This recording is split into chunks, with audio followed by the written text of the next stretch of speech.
They feel that it's a taboo to talk because we're such a close-knit community, thinking that if they talk about those issues that everyone else would know. But praise to God, because I've been there for a while now in the Assyrian Resource Centre, people have the trust in me to talk about it, yes.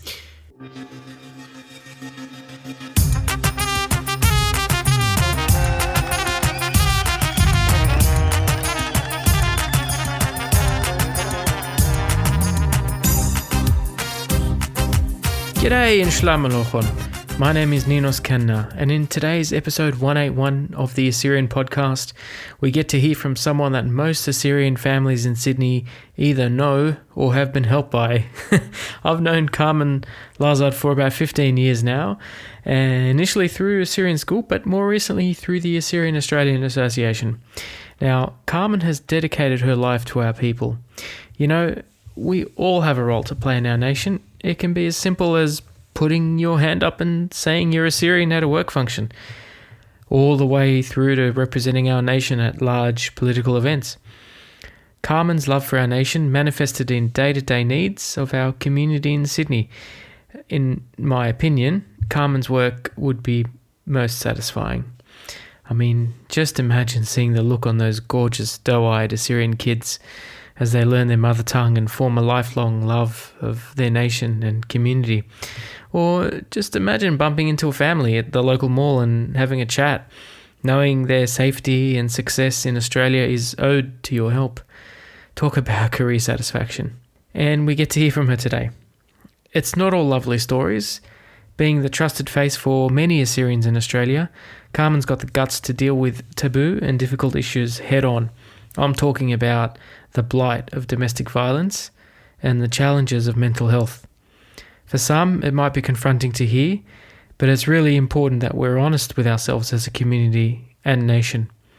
If anything discussed in today's episode was distressing or triggering, please contact us so we can refer you to the most relevant help in your area.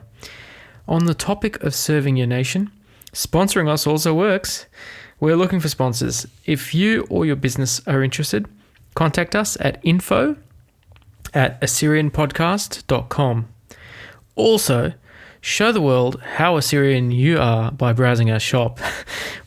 When you go to assyrianpodcast.com, go to the little hamburger button in the upper left-hand corner, tap or click shop, and take your pick of t-shirts or sweatshirts, complete with our cool logo. So, while you're browsing our store, I present Carmen Lazar. Enjoy.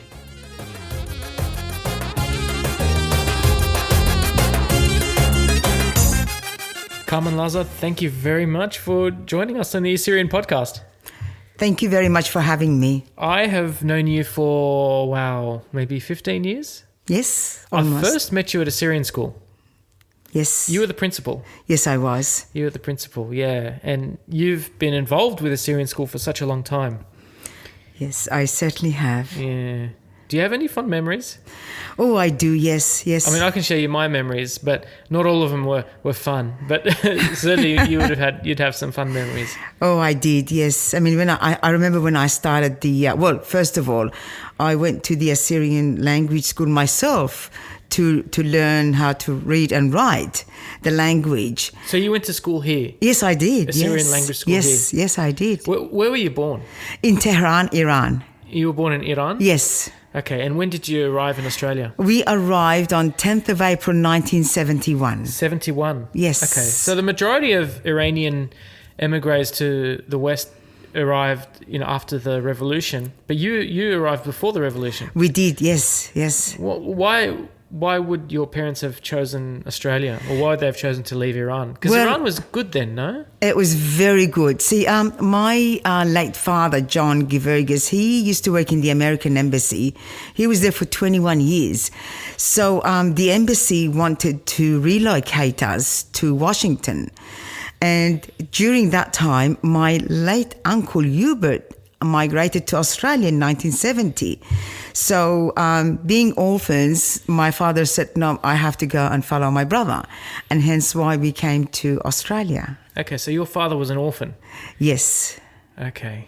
Do know the story behind that? Yes, I do. Yes. So my father and his brother Hubert, and they had two sisters, Esther and Aksenia. They were orphans since the age of very, very young, like probably 10 years old. Yeah. Well, I mean, what had happened to your grandparents?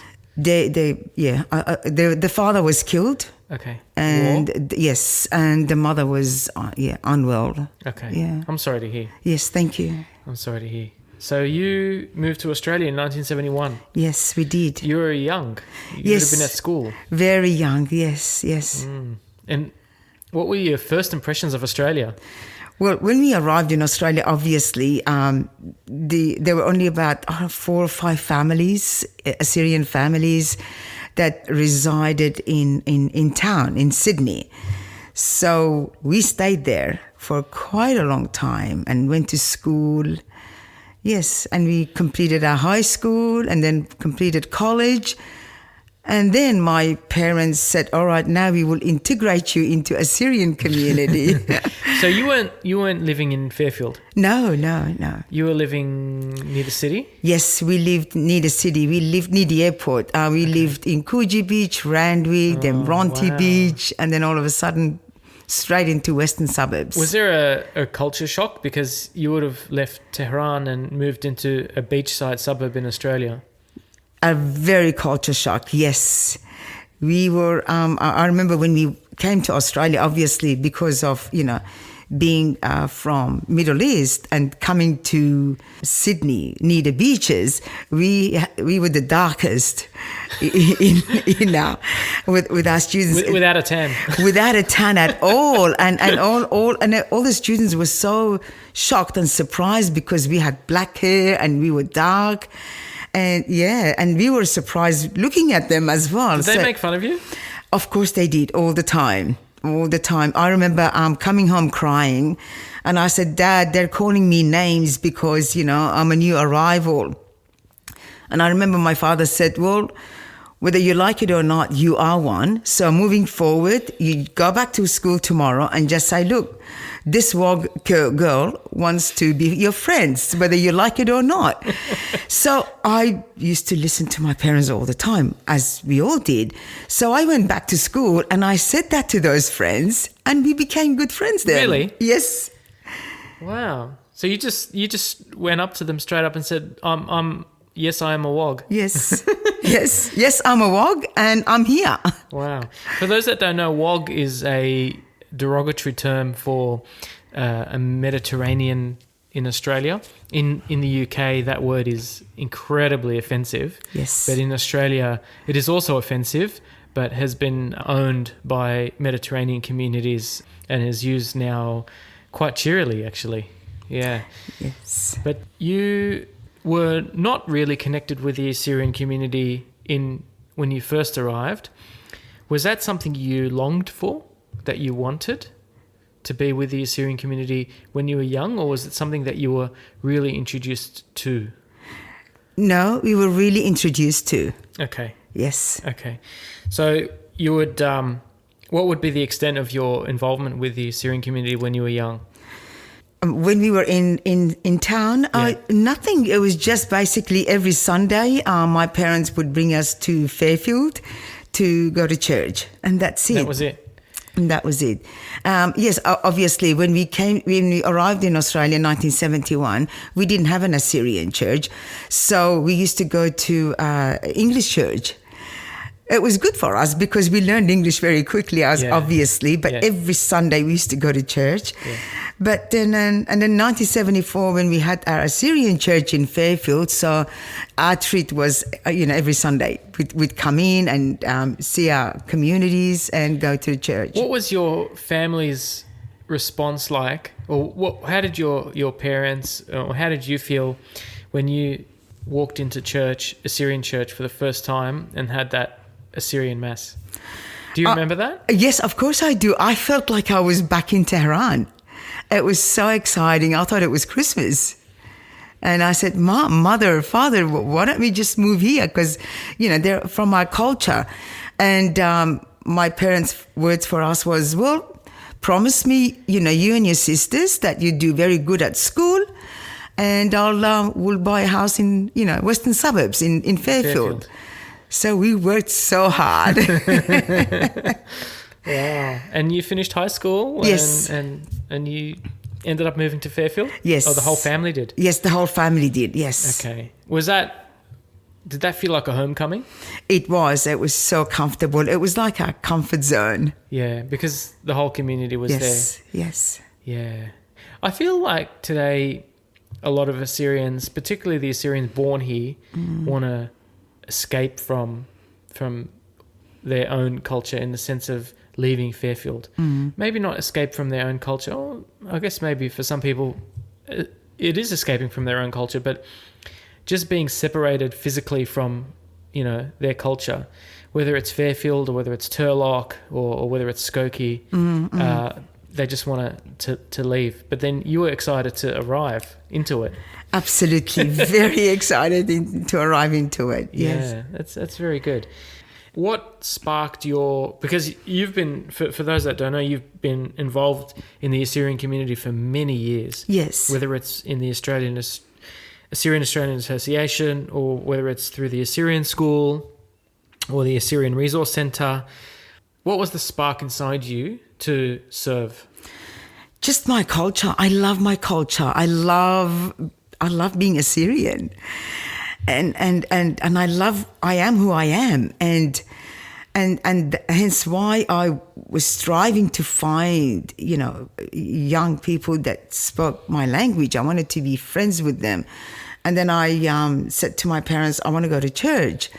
And then went to church, became friends again with even deacons of the church. So they asked me to become a Sunday school teacher.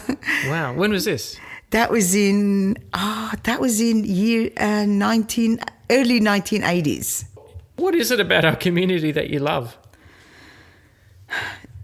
Just the history that goes back. I mean, I've studied the Assyrian history, obviously, and the torture and trauma that our people have gone through since 1930s, and that really triggered me. That really upset me. That the fact that why did we go through this? And I thought that I don't know whether I was called or I was gifted or I wanted to do what I was doing, but I just didn't want to stop. I wanted to be involved heavily. Okay. Yes. Okay. In terms of your involvement in Assyrian School, you ended up becoming the principal. Yes. Okay. Was that something brought onto you, or was that something that you aimed for? Was that an ambition? Well, what happened? It was. I think it was in my third year teaching, and I remember that from the beginning of the school, I had 20 students in my class, and by the end of the year, I had 35 students. Why? They all wanted to come to my class. Okay. All those kids wanted to come to my class because it was very interactive, and I think my passion for Assyrian, it just went across those students. Were the kids passionate? Very passionate, yes. I made them... You made them passionate. Very passionate, very passionate. I'll tell you what, I'm going to be really honest with you. Please do. I hated Assyrian School. I hated it. So I was forced into it. My parents would say, you are going to Assyrian School on Saturday? No ifs, no buts. Yes. And so for me, it was like prison because you couldn't leave. It was only 3 hours, 3 or 4 hours. That was it. Yes. But it felt like all day. It felt like 8 hours to me. Wow. And I really didn't like it. And I formed some great friendships in Assyrian School out of like a camaraderie of all these other young guys that also hated Assyrian School because they were forced to go as well. Yes. So for you to have 20 and then 35 at the end of the semester. Yes. You got to speak to me about that. Well, and that's why what we did is because It wasn't. So the reason is when a child goes to, especially on a Saturday school, you cannot treat that child as if he's going to, mainstream school from Monday to Friday. So it's a Saturday. So you need to make it fun for them. You need to make it more interactive for them. So that's what I used to do. Okay. The first lessons, it was all about, we used to just converse in, the Assyrian history and, the culture. So it was just conversations. It was all conversations. So the kids used to, and I used to ask them to say like a week, like the next week after, to tell me exactly what they did at home. What did they do at school? Where did they go? Did they go out? Did they go to weddings? Did they go out with their friends? All of this was in Surat. Surat. So they all had to speak in Surat. Okay. And the awesome thing was that I made a deal with them that when they go home, and if their mom and dad spoke English, or they have to bring their mothers and fathers back to school the next week. Okay. So they used to bring their mothers and fathers to school. Want to do that. They did, yes. And then the mothers used to say, well, Miss, I don't know why I'm here, but my son told me that I've got to come and see you. So I used to say, oh, thank you for coming. So we do have an adult class. No. And you have to go and see. So, no, but I can't. I've got to go home and make dolma. I said, I don't care. You spoke English at home. And the kids used to love it. So it was the interaction was awesome.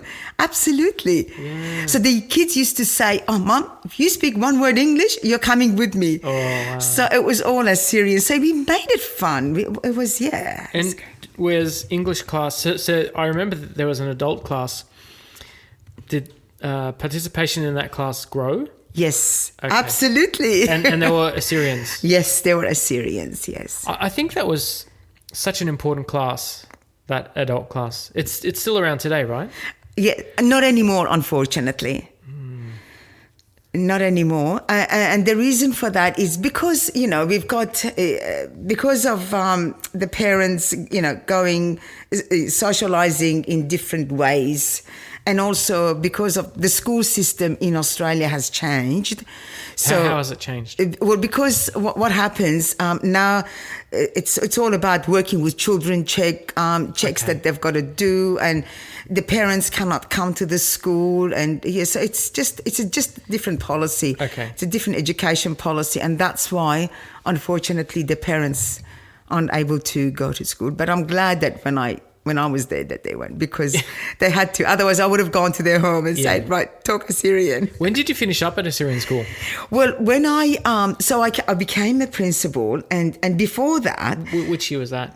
Oh, that was about 4 or 5 years ago, I'd say. Oh, that was recent. Recent, yes. I remember seeing you, it was 2012 maybe? 14, 15. Yeah. You were a principal then. Yes. Okay. So what happened? Obviously, when I started the language school, the school didn't have a name. Right? It was just said it just had Assyrian Language School, and I thought, but we've got to have a name. We cannot not have a name. So I remember that I gathered all my teachers, and I said, okay, we're going to work on the name. And I said, being a woman, yes, and being an autoretta from Tehran, I suggested to have the school name Shamiran. Mm-hmm. And I remember my husband, Sargon, used to run the canteen for us. He overheard when I said that. So he runs into class and says, don't listen to her just because she's from Iraneta, she's from Tehran. She wants to put Shamiran. Oh my God. So because of that, so what we had to do is just write all the names, and we came up with Diqlat. So I compromised. Yeah. And then after that, we got uniforms for students.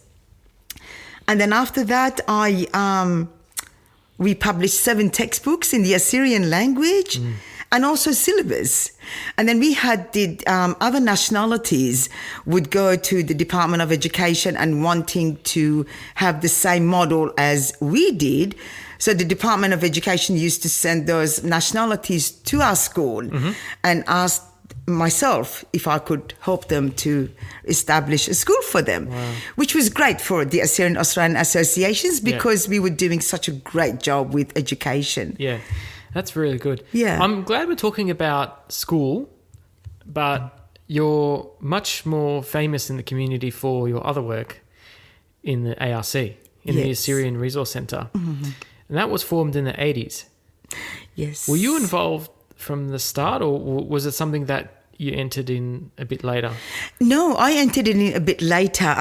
When the Assyrian Resource Centre was formed, I was on the board of Assyrian Australian Association. Mm-hmm. So I was a member, then I became a secretary, then a deputy vice president. Yes. So I've been involved with the Assyrian Australian Associations just after you were born, I think. Thanks. Awesome. Yeah. Wow. And you were working, so you were involved in the Assyrian community, but it was more of a weekend thing, right? Yes. Okay. And you were working, you had a day job? Yes. Okay. Yes. Okay. What was that? So I used to work in Sydney Morning Herald. Yes. I was a team leader there. I was an accountant. Yeah. And then after that, I went into employment agencies, but not as such like finding jobs. I was the employee liaison officer for, over 3,000 staff members. So I used to look after them. Mm-hmm. And then I remember that I received a phone call from the president of Assyrian Australian Association saying that Carmen, the worker that we had, he has now found, another position within the Department of Health. Would you be able to write as a position vacant so we can employ someone? And I said, okay, I'll try my best. So I contacted, a few people and they helped me with the job description. Mm. So we put the job descriptions out. And then I remember my husband said to me, well, you always like to work, be with the Assyrian community. Why don't you apply for this position? I said, but I am helping community from different, through school and through school. AAA. And he goes, it's up to you, Carmen. So anyway, I thought about it and I thought, you know what? He's right. Maybe I should put up my hand. And I did. And praise to God, this was 12 years ago. I applied as well, and there were so many amazing candidates that applied for this position. Mm. But I was just lucky that I got the job, and I've been there ever since. Ever since? Yes. No regrets? No regrets at all. I love it. Yeah, that's fantastic. What would be if someone were to ask you one legacy you left at the ARC, what would it be? Does anything come to mind? Well, yes. I mean, advocacy. Especially, say, for example, immigration. Mm-hmm.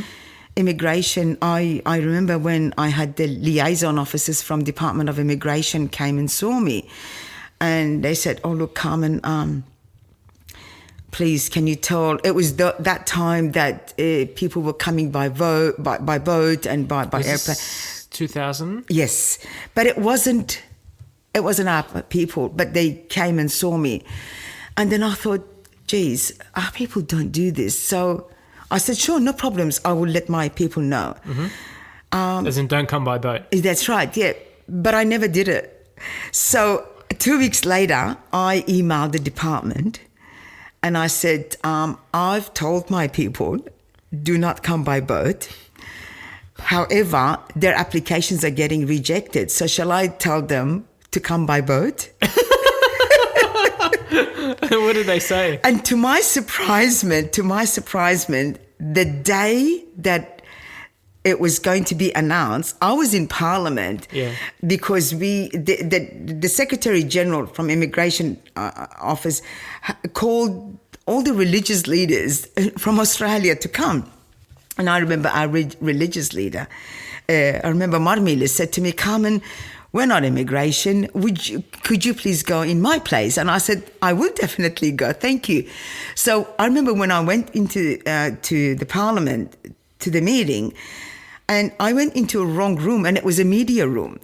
And I saw the Minister of Immigration, and it was all just channels, all channel cameras. 9s, everyone, cameras everywhere. Yeah. And I thought, oh my God, I'm in the wrong room. And I saw the minister's face, and he looked at me and he smiled. As he was announcing. He said, it was, it's been decided that we will give extra 1,000 visas for Assyrians in Iraq and Syria. And that was because of the email that I sent. Yeah. So that was it. Then I started. And then I remember I was invited to round table discussion in Canberra, capital city of Australia. I was part of it, and I was asked to, we were told that, that Australia would be migrating 12,000 people from Middle East. And before we all had our questions, statements to provide. And to my surprisement, the Prime Minister told everyone, look, I know you all have statements to write, but we've chosen 2 people. We'll ask them first to talk. And I remember he mentioned my name first. And I thought, well, praise to God. And I did say that in front of everyone. And I had my hands up. And I said, praise to God. This is a prayer from my people. Yes. And so I told him exactly what it needed to be done. So, and the Prime Minister said, well, hence why we've asked you to speak. So, and then that was it. So a few months later, we started giving out file numbers to the government. So you've basically changed the lives of thousands of Assyrians. Praise to God.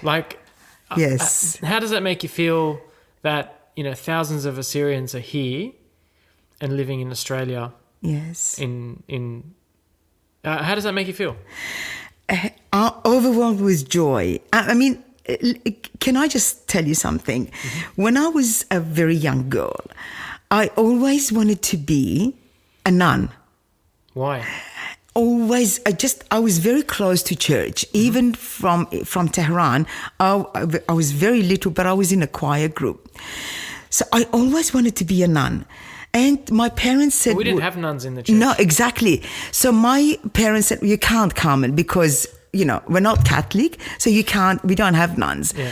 So I always want to do things. Like I had that gift. Okay. And when I achieved that gift through working through the Assyrian Australian Association, to me, it was like, okay, well, I have achieved my goal. I couldn't do it. I couldn't be a nun, but through a different way, I can help people. Yeah, that's fantastic. And could you tell me about some of the initiatives that the ARC is involved with today? Oh, we have a lot. We have, so we help refugees and migrants, integrate to Australia also. We link them to mainstream services. We do referral services. We empower them. We bring... What do you mean by empower? By introducing them to looking at their qualifications, if they have any qualifications from overseas, and try to recognize their qualifications. So I have a very close relationship with universities, also from colleges, from TAFE. So what I do is... TAFE is a vocational school in Australia. That's right. Thank you. So I take their qualifications with me, and sometimes I do take those vulnerables with me to TAFE and also to universities to help them to enroll. And at the same time, the relationship that I have built with Department of Education through universities and colleges or TAFE is now every time that a student wants to study social science or community services, anything that deals with the community or humanitarian, they have to complete their hours in our center. In order to be recognized. So that's an achievement because we get lots of Assyrians. And also at the same time empowering them is I ask them what would they like to be, in what would they like to achieve in Australia, because they're in Australia. So in order to have a good life, they've got to be educated. They've got to have good jobs. So obviously, I look at their qualifications, and if they're not, and if they haven't studied, they haven't been educated, from Iraq or Syria, obviously due to circumstances, then I ask them what would they like to do, what their wishes are. So I follow their wishes for them. Say, for example, one of them wanted to be a pharmacist. So I was on the board of the hospital of community participation team for over 10 years. I was the chair. So I took those people with me to the community and introduced them to the pharmacists, so just to give them a picture of what it looks like, and if they wanted to study. So because they didn't have overseas qualifications with them, obviously they had to have some sort of a recognition in Australia. So I contacted TAFE New South Wales. I've asked them to do courses in our centre, in Assyrian Resource Centre, and they did. At one time, I had 14 volunteers that came to our centre. So those 14 volunteers were able to achieve Certificate 4 and also diploma. So from then, they were able to go to pursue to universities, and they did. They did. That's fantastic. Yes. What have you noticed about the Assyrian community? Because you're at the forefront. I mean, when an Assyrian arrives in Australia, you're the first person they see or deal with and get help from. What have you noticed about Assyrians migrating from say, when you first started to more recently? Are there less Assyrians coming through now, or how have their needs changed? Well, no, we have quite a few thousands of Assyrians have arrived. And unfortunately, due to COVID, that stopped, obviously. But I was advised by the Department of Immigration that they have granted 9,500 extra visas to our people. So I'm looking forward to see them. They'll be definitely coming. But to my surprisement, quite a few of those young men and women have grown into, neighboring countries while their parents were seeking refuge in Lebanon, Jordan, and Turkey. And I'm so proud of them. The fact that as soon as they arrived in Australia, they came to our centre. And to my surprise, it's like, how did you know where we were? So they said that we followed you on social media and also on community radios that you speak. So we want you to help us. We want to achieve our goals. They've just arrived in Australia. Like a day arrived in Australia. I had a young lady that she caught a train, and I said, where did you know that how to catch a train? She says, Carmen, I was hungry for education. And we didn't get that while we were in the neighboring countries. Where was she from? Lebanon? They went from Baghdad to Lebanon, and then they came to Australia. Okay. Yes. And they did. They came and they donated their time because they wanted to learn. It was all about them, and I gave them that space. So, and I'm very excited. I remember that the young lady, 2 weeks later, she said, "Oh, look, I'm sorry, I can't come and see you anymore because I've registered in university and I'm studying engineering." So we've had quite a few successes. What are your thoughts about people returning to homeland? There's a few people who have actually returned. Yes. And being, Assyrian from Iran and being in Australia since 1971, personally, that's my dream. This is the dream. Absolutely. Yeah. This is my dream. I would love to go to, homeland and just feel the earth, and touch the soil and touch those buildings. Even though, like I said, I'm from Tehran and I've been here for such a long time, but it's just that feeling, yes. There's a view that with a lot of Assyrians migrating here to the West, that we're abandoning our homeland. That everyone's leaving to come here, but who's left in the homeland to preserve it or to protect? Has anyone discussed that with you at all, or has that view? Yes, absolutely. They don't even want to come themselves. We've had so many of our people that forcibly they had to leave their homelands, but even when they flee for safety, they went to Lebanon, Jordan, or Turkey. Yeah. They could not stay there for long. They went back again. Back to Iraq. Absolutely, they went back to Iraq because they could not take. They felt they're in limbo. Absolutely. And I felt that they felt very sense of guilt.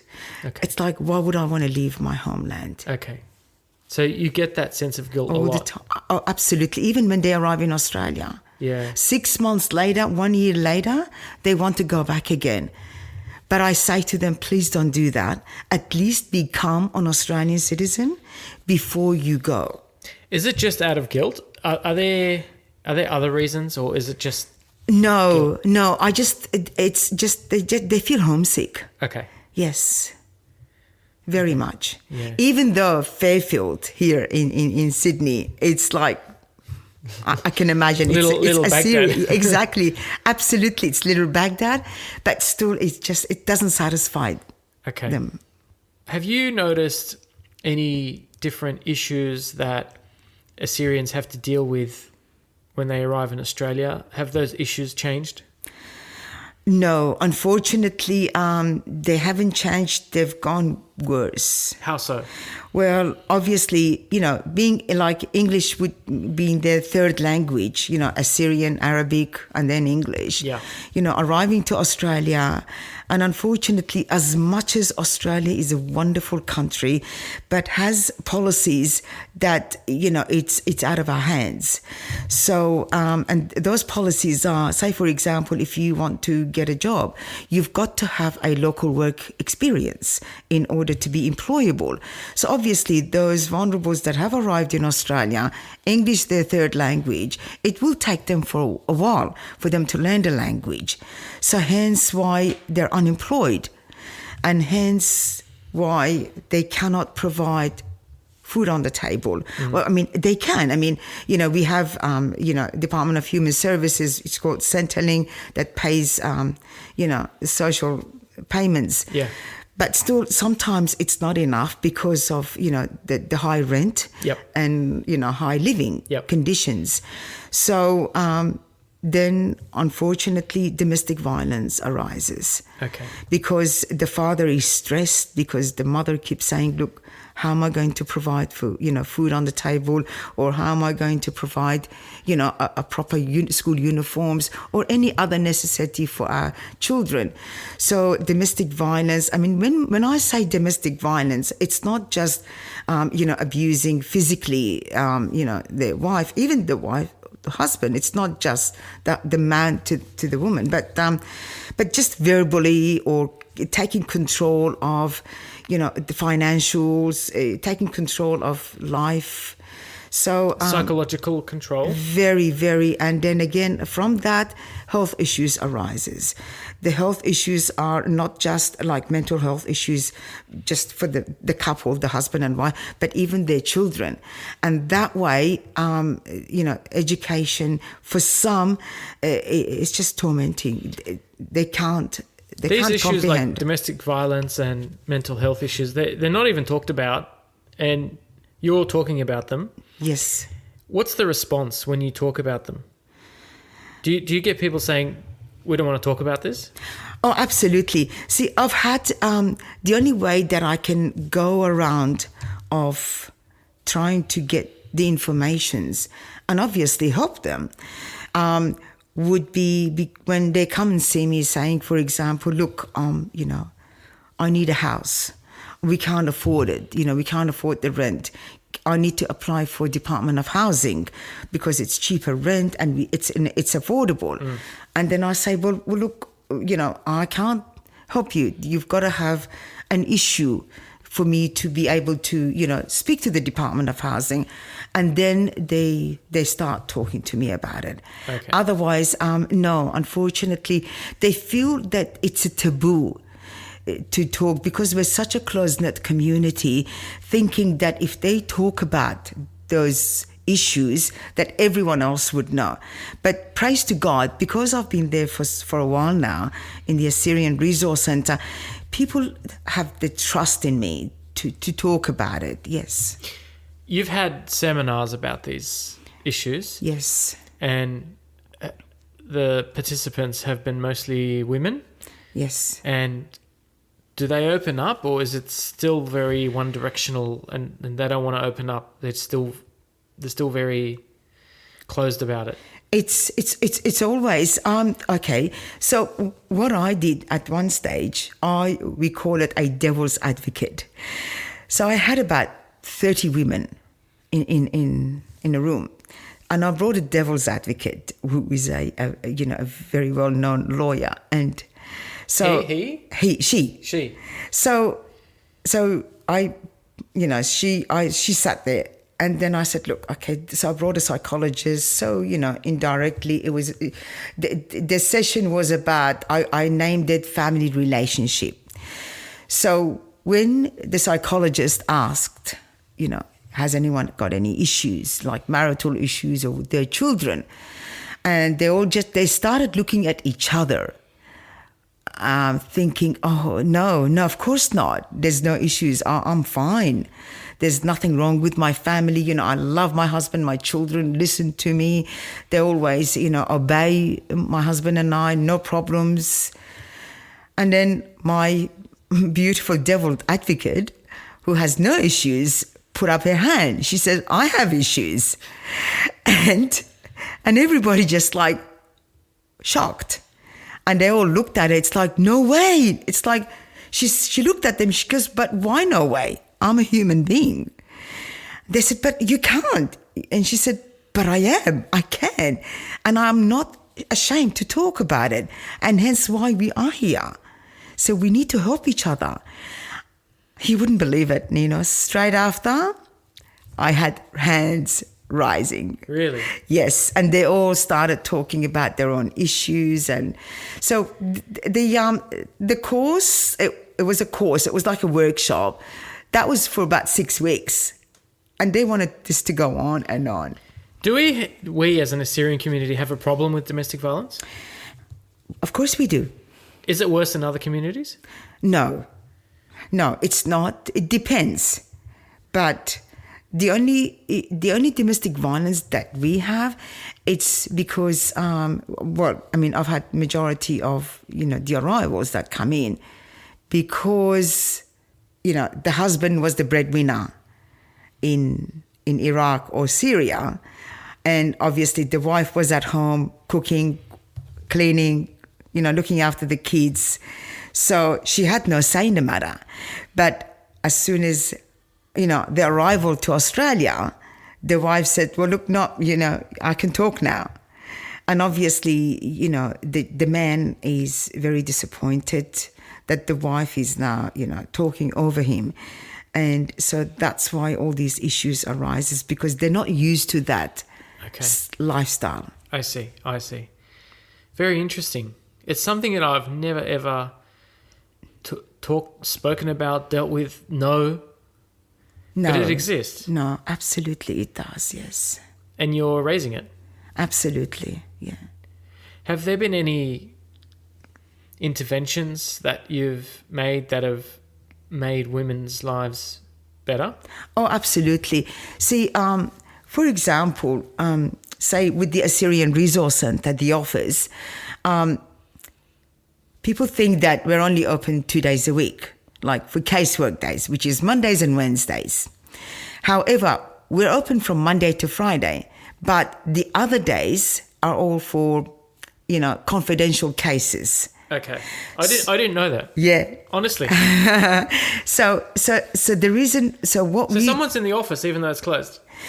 Absolutely. We're always in the office. So say, for example, I had a very young lady that, she faced domestic violence brutally and was threatened. Assyrian. Yes, absolutely, was threatened. So because the connections that I have with Department of Police, so with the domestic violence police, I contacted him, and he came straight into our centre. And the lady sat with the police and comfortably spoke to him, and he advised her because they feel threatened if they speak up. But They're scared. They're scared, yeah. So, and it was, the issue was solved. Yes. Okay. We had quite a few cases, yeah. Okay. Yeah. Wow. Yeah. And I've been able to house quite a few of them as well. Okay. Like respite. Respite, yes, and even, mothers with children that are not allowed to see their children. So we were able to help them to settle. Wow. And not just settle, but also at the same time, not just having a roof over their head, but we follow up with them, make sure that, either they're studying or they're socializing or they've got a job, yeah. The other topic is health. And I remember your advocacy for COVID, for vaccinations in a community that was very skeptic of the vaccine. And I remember the online classes, you held with the Assyrian doctors. What were some of the challenges there?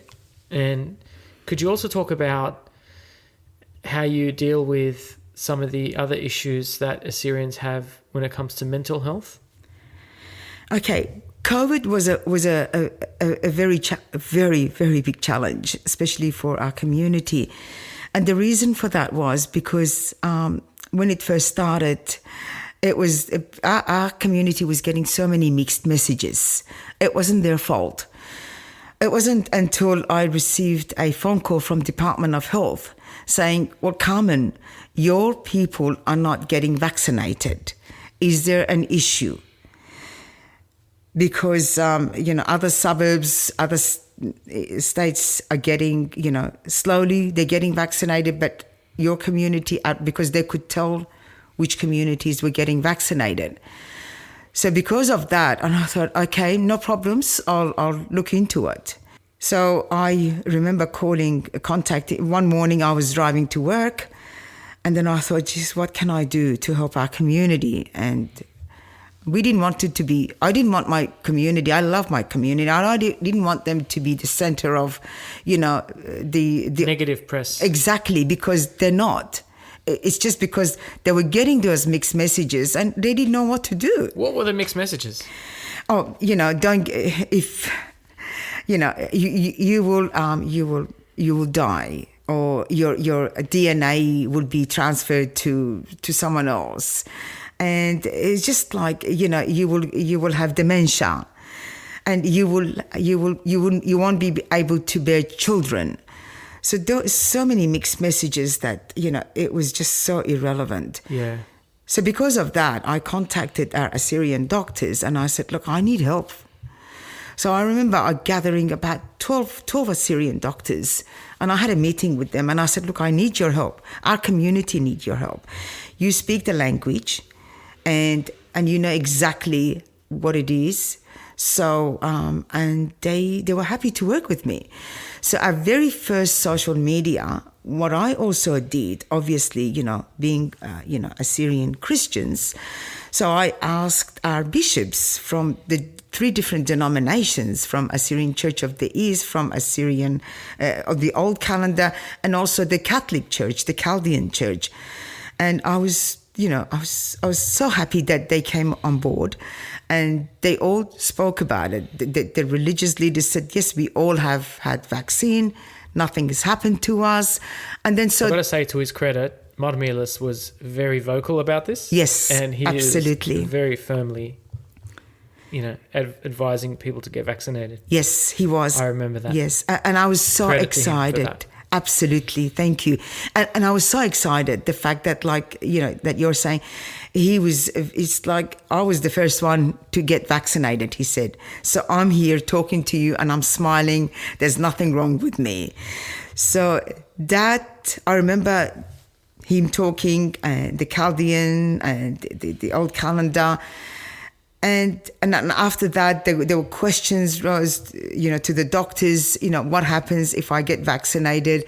So we went on, and I remember the very first evening that we got Mar Miles, Mar Emil, Mariaku first spoke, and then the doctors, that was on the Friday evening, I remember.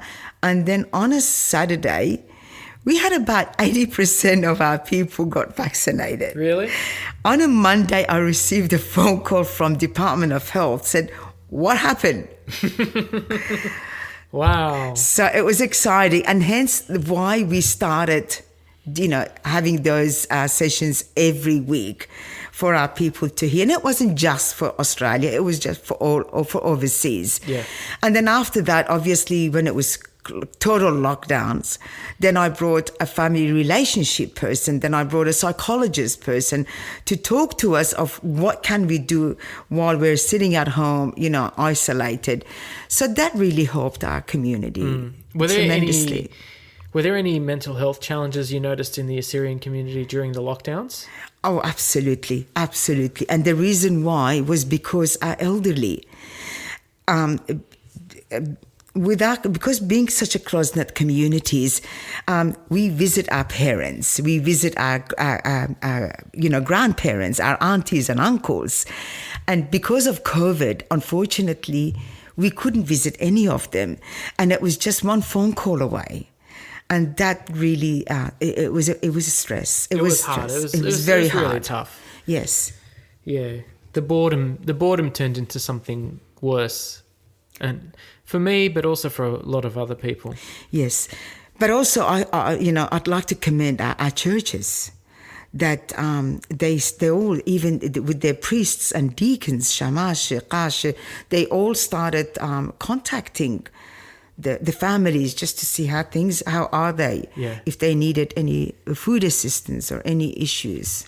Do you still notice mental health issues in the Assyrian community, particularly amongst newly arrived, trauma that morphs into something worse? Yes. Like PTSD? Yes, absolutely. And the reason why for that is it's because it's not talked about it. And when they arrive to Australia thinking, I'm not going to talk about it, there's, it's a taboo, we can't talk about it. And so through sessions and consultations and talking to these we visit schools, we talk to these students. So indirectly, slowly, we're getting them to talk about their issues, and hence why we have an organisation called STARTS here in Sydney. They've got 160 agencies all over the world. Uh-huh. So STARTS is an organisation. It's a semi-government. It's an organisation that deals with torture and trauma for refugee arrivals. So we have a very good relationship with them, and as soon as we refer people to them. We see them, we automatically refer them to them. Okay, that's good. Is there anything you want to say? Any message before? Because this is my last question. Is there any message you have for the Assyrian community? But I just all I'm asking, our community, especially our youth, to be, to work together and to be proud of who they are, not to ignore. Is that something you notice? Yes. The people born here? Yeah. Well, it's just because of they've been neglected. The young ones that, because how can I say, with the community, the young ones. I mean, I remember. I mean, look, when my parents used to go to weddings, they used to force us to go. They said, "Do you have to come to the wedding with us, or they have to come to the parties with us? Functions with us." But there were parents that just didn't. They just wanted to go on themselves, and they left the children. And obviously, and that's why those children were isolated. They didn't want it to be close to the community. And that's shame. It's a shame. Yep. We need to, our community, look, it's a growing community, and we need to bring the young ones. We need to integrate them to our lifestyle. We need to listen to the young. We need to listen to youth. Just because they're youth, it doesn't mean that, they don't know. They know more than what we know. Carmen Lazar, thank you very, very much for joining us. I thank you, Ninos.